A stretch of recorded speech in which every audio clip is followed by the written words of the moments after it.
Sir ಅಂದರೆ ಇವಾಗ ಕಾಲೇಜ್ಗಳಲ್ಲೇ ನಾವು ಎಷ್ಟೊಂದನ್ನು ಕರೆಕ್ಟಾಗಿ ಕೇಳಿಸ್ಕೊಂಡಿರಲ್ಲ ಮಾಡಿರಲ್ಲ. ಬಟ್ ಇಲ್ಲಿ ಒಂದು ರೂಪದಲ್ಲಿ ಹೆರಿಟೇಜ್ ವಾಕ್ ಅನ್ನೋ ರೂಪದಲ್ಲಿ ಅಲ್ಲೂ ಕೂಡ ಕುತ್ಕೊಂಡಾಗ ಎಷ್ಟೋ ವಿಷಯಗಳನ್ನ ಹೇಳಿದ್ರು. ಇದ್ರ ಹಿನ್ನೆಲೆಗಳೇನೇನು ಮತ್ತು ಇದ್ರ ಇತಿಹಾಸಗಳೇನೇನು, ಇದು ಹೇಗೆ ಶುರುವಾಯಿತು, ಯಾರಿಂದ ಶುರುವಾಯಿತು, ಪ್ರತಿಯೊಂದನ್ನು ಹೇಳ್ಕೊಟ್ರು ಸರ್. ಅದರಿಂದ ತುಂಬ ಖುಷಿ ಆಗ್ತಿದೆ. ಮತ್ತು ಎಷ್ಟೋ ಬೇರೆ ಬೇರೆ ಊರುಗಳಿಂದ ಬಂದಿರ್ತಾರೆ, ಅವ್ರಿಗೂ ಕೂಡ ಇದ್ರ ಬಗ್ಗೆ ಏನೂ ಕೂಡ ಸರಿಯಾಗಿ ಗೊತ್ತಿರಲ್ಲ. ಅವ್ರಿಗೆ ಅಂತಲ್ಲ, ಮೈಸೂರಲ್ಲಿರೋ ಕೂಡ ಅವ್ರು ಎಷ್ಟು ಜನ ಕರೆಕ್ಟಾಗಿ ತಿಳ್ಕೊಂಡಿರಲ್ಲ. ಬಟ್ ಇದರಿಂದ ಇನ್ನೂ ಚೆನ್ನಾಗಿ ಇನ್ಫಾರ್ಮೇಷನ್ ತಿಳ್ಕೊಬೋದು.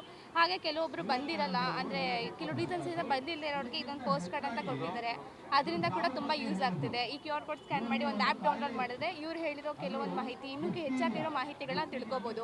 ಬಂದಿಲ್ಲದಿರೋರಿಗೆ ಈ ಥರ ಒಂದು ಆ್ಯಪ್ ಇದೆ ಅಂತ ಹೇಳಿ ಇದ್ರ ಬಗ್ಗೆ ಇನ್ನೂ ಮಾಹಿತಿಗಳನ್ನ ನಾವು ಕೂಡ ತಿಳಿಸ್ಕೊಡ್ಬೋದು. ಆ ಥರ ತುಂಬ ಯೂಸ್ಫುಲ್ ಇದೆ. ಸ್ಟೂಡೆಂಟ್ಸ್ಗಳಿಗೆ ಇದು ಎಷ್ಟು ಉಪಯೋಗ ಆಗುತ್ತೆ ಮೇಡಮ್? ನಮ್ಮ ಪಾರಂಪರಿಕ ಕಟ್ಟಡಗಳ ಇತಿಹಾಸ ತಿಳ್ಕೊಳ್ಬೇಕಾದಂಥ ಜವಾಬ್ದಾರಿ ನಮಗೂ ಇದೆ.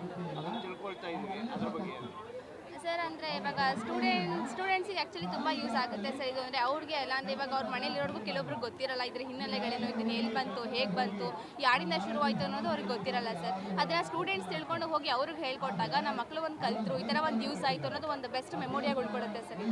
ಪಾರಂಪರಿಕ ಕಟ್ಟಡಗಳನ್ನು ನಾವು ಉಳಿಸ್ಕೋಬೇಕು, ನಾವು ಅದನ್ನು ಹೇಗೆ ಮುಂದುವರಿಸಬೇಕು ಅಥವಾ ನಾವು ಅದನ್ನು ಹೇಗೆ ಕಾಪಾಡಬೇಕು, ಹೇಗೆ ರಕ್ಷಿಸಬೇಕು ಅನ್ನೋದೆಲ್ಲನೂ ಕೂಡ ಇದನ್ನು ಹೇಳ್ಕೊಡುತ್ತೆ.